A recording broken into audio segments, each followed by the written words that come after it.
Del Padre, del Hijo y del Espíritu Santo. Amén. Que hermanos, aquí Padre Michel Bonifacio saludo y bendigo con sus familias. Continuamos nuestra explicación del Catecismo Mayor del Papa San Pío X, que es de hecho el Catecismo Oficial de la Iglesia Católica, publicado por este Papa, por eso lleva su nombre. En este catecismo hay dos partes principales: la doctrina, credo, mandamientos, sacramentos, oración, virtudes, etc. Unas 1000 preguntas y respuestas. Después el Papa pone la liturgia, las fiestas de nuestro Señor, las fiestas de Nuestra Señora, un resumen de los hechos bíblicos y un resumen de la historia de la Iglesia. Estamos en esa segunda parte, capítulo 11, de la fiesta de Pentecostés, preguntas 92 a 104. ¿Qué misterio honra a la Iglesia en la solemnidad de Pentecostés? En la solemnidad de Pentecostés honra a la Iglesia el misterio de la venida del Espíritu Santo de Dios, Espíritu del Padre y del Hijo. ¿Por qué la fiesta de la venida del Espíritu Santo se llama Pentecostés? La fiesta de la venida del Espíritu Santo se llama Pentecostés, que quiere decir 50 día, 50 días, porque la venida del Espíritu Santo acaeció a los 50 días de la resurrección del Señor. Había también una fiesta de Pentecostés en el Antiguo Testamento. 50 días después de la salida de Egipto, Dios dio los mandamientos a Moisés. Entonces era Pente significa 5, Pentecostés 50 días después de la resurrección. El Espíritu Santo del Padre y del Hijo, el amor sustancial personificado del Padre y del Hijo, viene sobre los apóstoles. ¿No era también Pentecostés una fiesta de la antigua ley? Ya lo dije. Pentecostés era también una fiesta solemnísima entre los hebreos y era figura de la que celebran los cristianos católicos. ¿Sí? ¿A qué fin se instituyó el Pentecostés de los hebreos? El Pentecostés de los hebreos se instituyó en memoria de la ley dada por Dios en el monte Sinaí, entre truenos y relámpagos, escrita en 2 tablas de piedra, 50 días después de la primera Pascua, a saber, después de ser librados del cautiverio del faraón de Egipto. ¿De qué manera se ha cumplido en el Pentecostés de los cristianos lo que figuraba en el de los hebreos? Lo que se figuraba en el Pentecostés de los hebreos se ha cumplido en el de los cristianos, por cuanto el Espíritu Santo descendió sobre los apóstoles y los otros discípulos de Jesucristo, que estaban reunidos en un mismo lugar con la Santísima Virgen, e imprimió en sus corazones la nueva ley por medio de su divino amor. Que los hermanos sabemos que Dios es uno, y en Dios hay 3 personas: Padre, Hijo y Espíritu Santo. Dios piensa, lo llamamos Padre, su pensamiento, palabra, sabiduría, inteligencia, verbo, Hijo, y Dios Padre e Hijo se aman de un amor infinito. Este amor infinito del Padre y el Hijo se llama Espíritu Santo. Por eso dice, Dios mandó su divino amor, el amor divino. Dios, Padre y Hijo nos aman por su Espíritu Santo, que es su amor personal. ¿Qué sucedió en la venida del Espíritu Santo? Bien, los apóstoles, cuando vieron a Jesús subir al cielo el día de la jueves de la Ascensión, y bien, los apóstoles miraron el cielo y Jesús desapareció. Un ángel dijo, va a regresar, pero mientras hagan lo que Jesús dijo. Y Jesús había dicho de quedar en Jerusalén hasta ser revestidos de la venida del Espíritu Santo que viene sobre ellos. Entonces, ¿qué sucedió en la venida del Espíritu Santo? En la venida del Espíritu Santo se oyó de repente un sonido del cielo como de viento impetuoso, y aparecieron lenguas repartidas como de fuego, que se asentaron sobre cada uno de los ahí congregados, sobre los apóstoles. Bajó en forma de fuego. El fuego calienta, ¿no? Esto simboliza la luz que da, la fe que nos da, y también la caridad que calienta nuestros corazones. ¿Qué hay que admirar en los apóstoles después de que fueron llenos del Espíritu Santo? Los apóstoles, después de que fueron llenos del Espíritu Santo, de ignorantes se trocaron, se cambiaron en conocedores de los más profundos misterios y de las sagradas escrituras. Entonces, ignorantes ellos, bien, Dios mismo iluminó su mente, para conocer, interpretar y comunicar fielmente, según la voluntad de Dios, las Escrituras. Y también conocieron, Jesús había dicho, el Espíritu Santo que os mandaré os recordará todo lo que os he dicho. Entonces, iluminó su mente para acordarse sobre todo lo que había dicho Cristo y fueron profundos conocedores de los más profundos misterios de la fe y de las sagradas escrituras. Y también vemos en Lucas 24, 43, 44, por ahí, dice Jesús les abrió la mente para que entendiesen las escrituras. Les abrió el Espíritu Santo, viene a iluminar. Entonces es muy importante de recibir la palabra de Dios oralmente transmitida, que llama traducción apostólica, segunda Tesalonicenses 2:15, ¿no?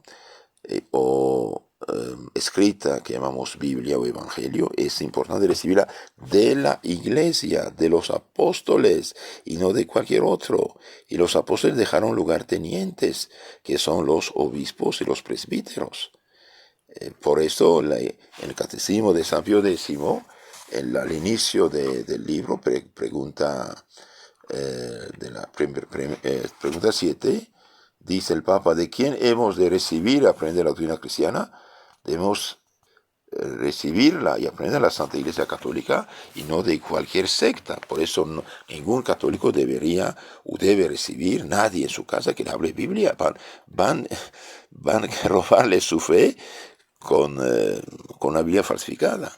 Entonces, los apóstoles de ignorantes son profundos conocedores de la palabra de Dios y de los misterios revelados. Y también de tímidos se hicieron esforzados para predicar la fe de Jesucristo. Hablaron diversas lenguas y obraron grandes milagros. Entonces, realmente son hombres llenos de Dios, llenos del poder de Dios, de conocimiento de Dios, sabiduría de Dios, del amor de Dios. Entonces, de ignorantes son sabios conocedores, de tímidos son esforzados leones de Cristo, hasta el punto que San Pedro, que había temblado frente a una muchachita la noche de jueves a Viernes Santo, y bien frente al sumo sacerdote dijo: no podemos callarnos, Él resucitó, somos sus testigos, y no hay otro nombre dado a los hombres mediante el cual podemos salvarnos. También hablaron lenguas, es decir, todos esos judíos que de todo el mundo estaban presentes en la fiesta de Pentecostés judía, y bien, vinieron a escuchar, y ¿cómo es posible que hablen en nuestra propia lengua? Entonces realmente hablan en la lengua de cada uno y no es unos sonidos, etc. Y también obraron grandes milagros. Vemos, por ejemplo, San Pedro y San Juan ir al templo. Había un paralítico y San Pedro dice: oro y plata no tengo, lo que tengo te lo doy. En nombre de Jesucristo, levántate, camina y levanta y hace este milagro y muchos otros. Con cuantos muertos incluso resucitaron los apóstoles. Es algo extraordinario lo que pasó con estos valientes discípulos de nuestro Señor Jesucristo. Pregunta número 100. ¿Cuál fue el primer fruto de la predicación de los apóstoles después de la venida del Espíritu Santo? El primer fruto de la predicación de los apóstoles después de la venida del Espíritu Santo fue la conversión de 3,000 personas en el sermón que hizo San Pedro el día mismo de Pentecostés, la cual fue seguida de muchísimas otras conversiones. 3,000 personas se convirtieron ahí, y que yo sepa, no hay ríos para bautizar en el agua, entonces seguramente bautizaron sobre la cabeza, ¿no? ¿Fue enviado el Espíritu Santo solo a los apóstoles? El Espíritu Santo no fue enviado solo a los apóstoles, sino también a la iglesia y a todos los fieles. ¿Y cómo se comunica este Espíritu Santo? Y bien, mediante el sacramento de la confirmación, ¿Qué obra el Espíritu Santo en la iglesia? El Espíritu Santo vivifica la iglesia y con perpetua asistencia la gobierna. Y de aquí le nace la fuerza incontrastable que tiene en las persecuciones el vencimiento de sus enemigos, la pureza de la doctrina y el espíritu de santidad que mora en ella en medio de la corrupción del siglo. Entonces el Espíritu Santo, ¿qué hace en la iglesia? Bien, vivifica la iglesia, es como el alma de la iglesia. Y con perpetua asistencia la gobierna. De ahí viene la fuerza extraordinaria de la iglesia, de los hombres de la iglesia, en las persecuciones.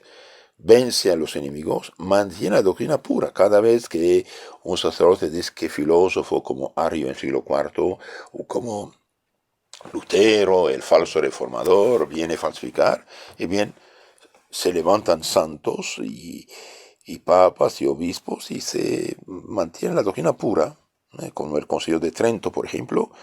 Bien, el Concilio de Trento rechazó todos los errores de Lutero, del protestantismo, y dijo, esta es la fe católica que hemos recibido.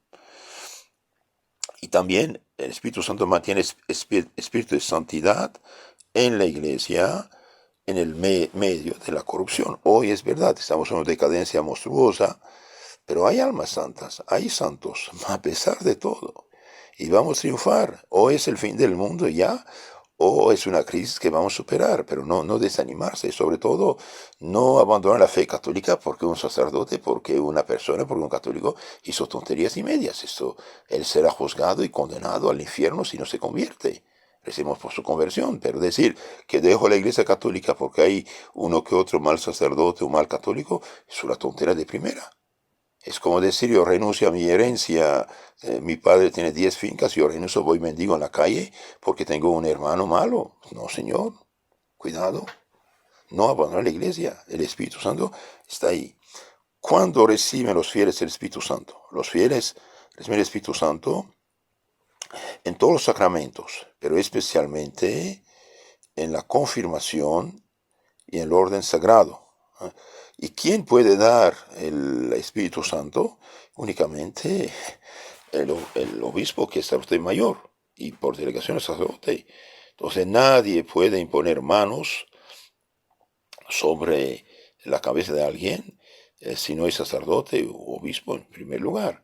Los que esto hacen, los pentecostales y otras sectas que hablan mucho del Espíritu Santo, no tienen nada que cuidado, que hermanos, nunca dejarse imponer las manos por nadie de esa gente. Puede ser que llegue el mal espíritu que se hace pasar por el Espíritu Santo. El demonio es astuto, es inteligente, es sabio, sabiduría natural. Puede realmente hacer mucho daño haciéndose pasar por el Espíritu Santo. De hecho, los ángeles malos, por ser ángeles, tienen conocimiento de las leyes de la naturaleza, pueden actuar sobre nuestra imaginación y sentidos.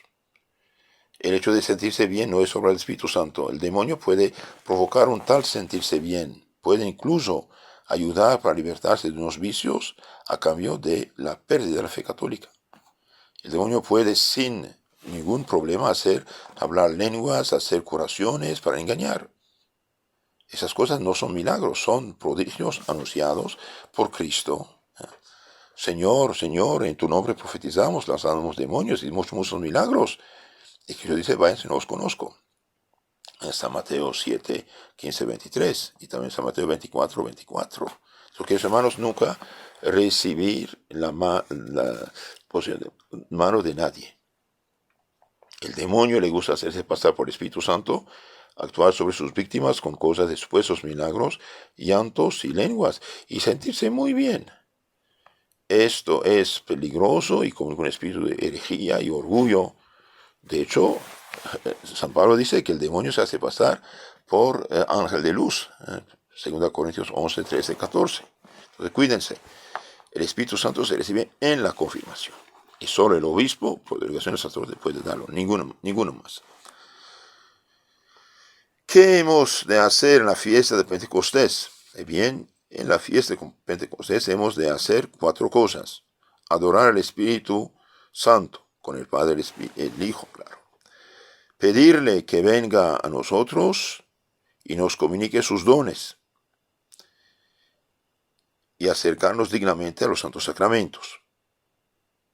Dar gracias a nuestro Señor, dar gracias a nuestro Divino Redentor por habernos enviado el Espíritu Santo según sus promesas, rematando así todos los misterios y la gran obra del establecimiento de la Iglesia. Entonces, en el día de Pentecostés debemos adorar al Espíritu Santo con el Padre y el Hijo, pedirle que venga a nuestros corazones y nos comunique sus dones.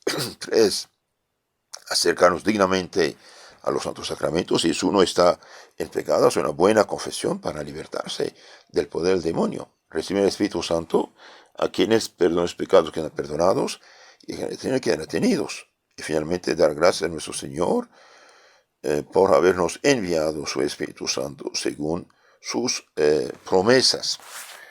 Que los hermanos, si quieren conocer mejor sobre el Espíritu Santo, les aconsejo consultar nuestro canal Catecismo Católico Tradicional y buscar ahí la lección sobre la confirmación, y también hay unas charlas especiales sobre la confirmación.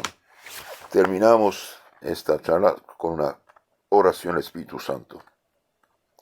Venid Espíritu Santo, llenad los corazones vuestros fieles y aflamos en ellos el fuego de vuestro amor. Enviad, Señor, vuestro Espíritu ha creado y renovaréis la faz de la tierra. Oremos, oh Dios, que adornasteis los corazones de los fieles con la resurrección del Espíritu Santo. Hacednos la gracia de que con el mismo Espíritu sepamos gustar el bien, gozar siempre su consuelo. Por Cristo nuestro Señor. Amén. Que los hermanos tengan la caridad de suscribirse a nuestro canal Catecismo Católico Tradicional y hacerlo conocer y enviar estas charlas a sus contactos para que conozcan mejor nuestra fe católica. Que Dios los cuide, la Virgen los ampare. Amén.